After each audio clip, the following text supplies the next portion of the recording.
is to make cannabis under law the same as heroin and methamphetamine. So let's have another try at crowd participation. Do we need more bad laws? No! Do we want cannabis legalised 100%? Yes! When do we want it? Now! Thank you very much. Our next speaker, he's a candidate for the upcoming federal election, the seat of Mayo. His name is Stephen Humble. He's a candidate for the Liberal Democratic Party. The Liberal Democratic Party have had a consistent policy for legalisation of cannabis, and that is a good policy. Thank you, Stephen. Look forward to hear what you've got to say. No worries. Thanks, everyone. This is a great opportunity to get everyone together. Most of us are volunteers. I, like many political candidates, do this out of love, not money. I don't get paid a cent for this. It's been a motivation of mine ever since I joined the party. Why am I speaking? As you heard, I'm the candidate in the upcoming Mayo election for the Liberal Democrats, and this is part of one of our major policies, and we like to promote it and support. Oh, thank you. I can't tell from up here.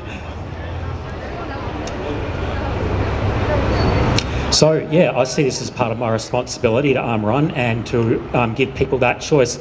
When you go to your ballot papers, you can see there's 7 parties running this election. There's only one which has been consistently pro-legalisation since basically inauguration of that party, and that's one of the things that attracted me to it. Let's see. A little bit about myself. I haven't always been involved in politics. I first heard about Liberal Democrats back in 2011.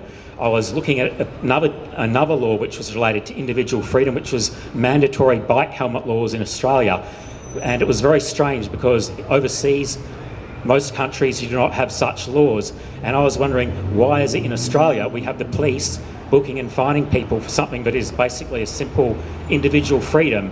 And so I went looking for a party, found the Liberal Democrats. I looked at all their other policies, marijuana legalisation, ticked the list, greater individual freedom in a whole bunch of areas, and so that's why I joined and that's why I'm here. And I'm a really strong supporter of that small government, more individual freedom point of view.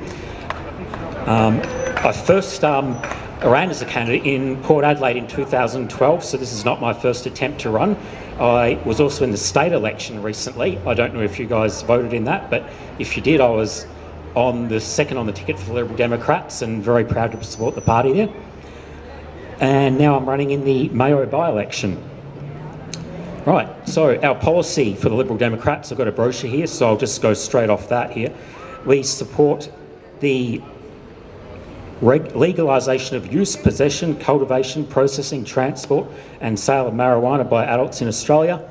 And the only real clauses we have are basically protection of minors. So it's basically open to all industrial use, all medical use and any other possible use you could come up with it, industrial oils, paints, clothing, hemp. There's fabrics and ropes and canvas that you can all make out of that stuff, and there's a lot of industry that could benefit from that.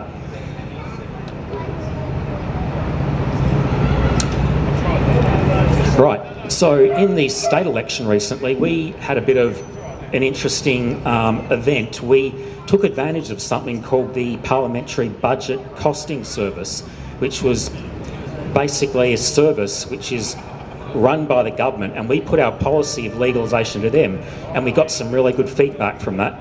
It would save, according to the information we got, around about $9 million a year for the South Australian government if they legalised cannabis.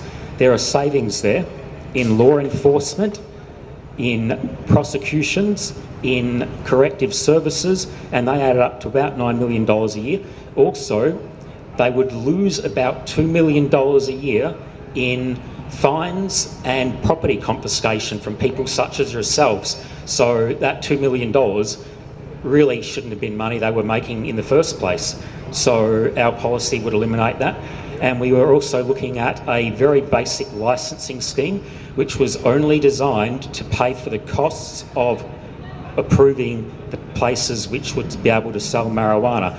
They gave us the feedback on that, but around about 400 licences would be issued. It would cost only $1,000 for the initial licence. So this is places like pubs, bars, clubs, specialist outlets who are selling like confectionery or baked goods with marijuana in them, as well as buds and smokes and that sort of thing.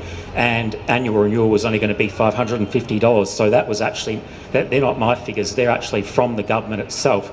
So in theory, the government can be making quite, basically helping to pay for the service of authorising those things, and it won't cost them a cent, and they'll be saving upwards $7 million a year. So why they have suddenly decided to take this very strange path of jacking up fines and increasing prison sentences is really, I think it's a reflection of their being quite out of touch, the Liberal Party, and we stand in quite stark contrast to that, my party.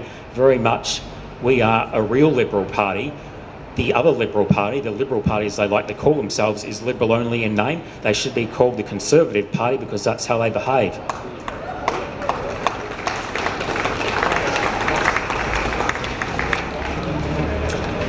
Oh, I've got a little bit of info here. I did a little bit of research last night when I was writing up on medical marijuana. Now, I was reading an interesting article from New Zealand.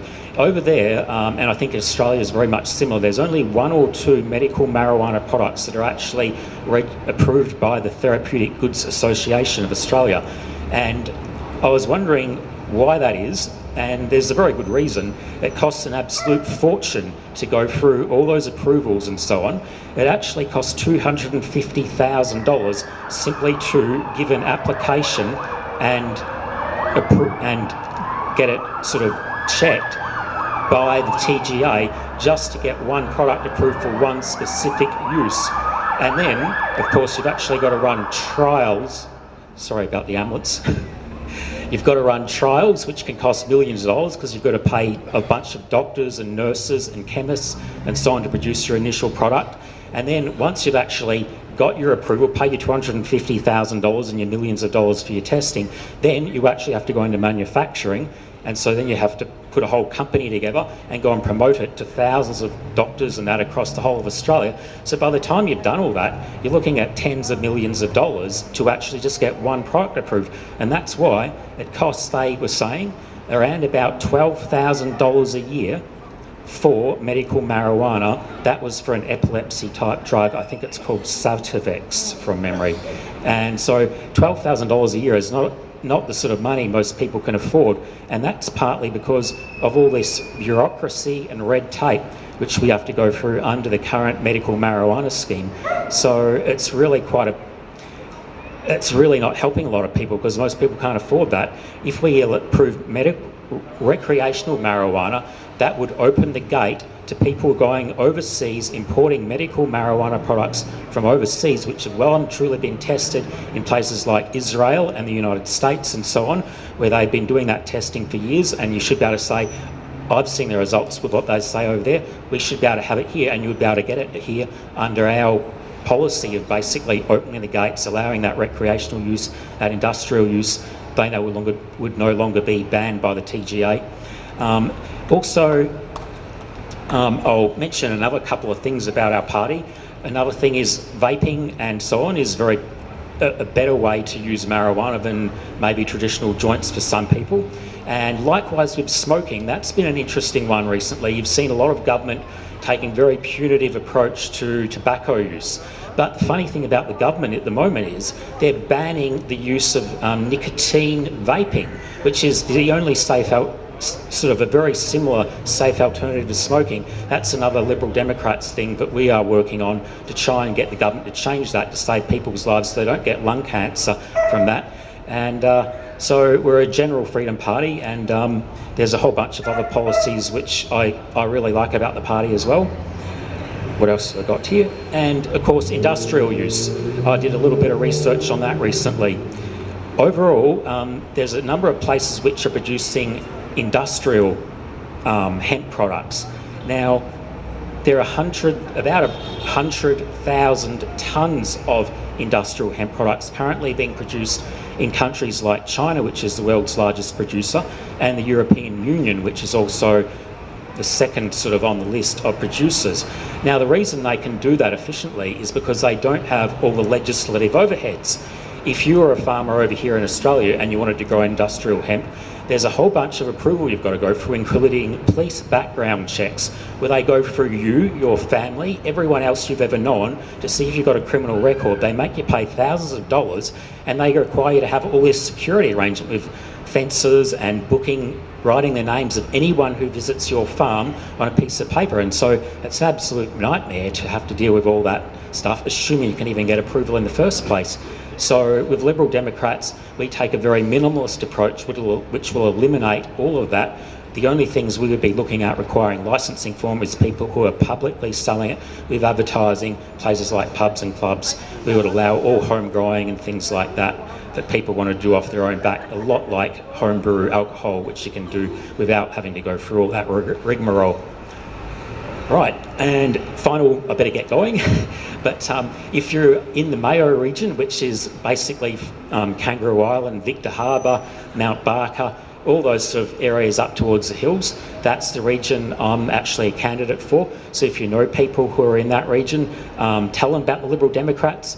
I also very happy to hear that the Greens only a couple of months ago decided to change their policy on marijuana as well. So I'd like to thank them for actually, after all this time, coming along board and going for legalisation. And yeah, so look for me on the ballot paper, and thank you very much, and thank you all for coming along. Thank you, Stephen Humble, Liberal Democratic Party candidate for the election in Mayo, coming up in a week or two. I say that cannabis is a medicine, and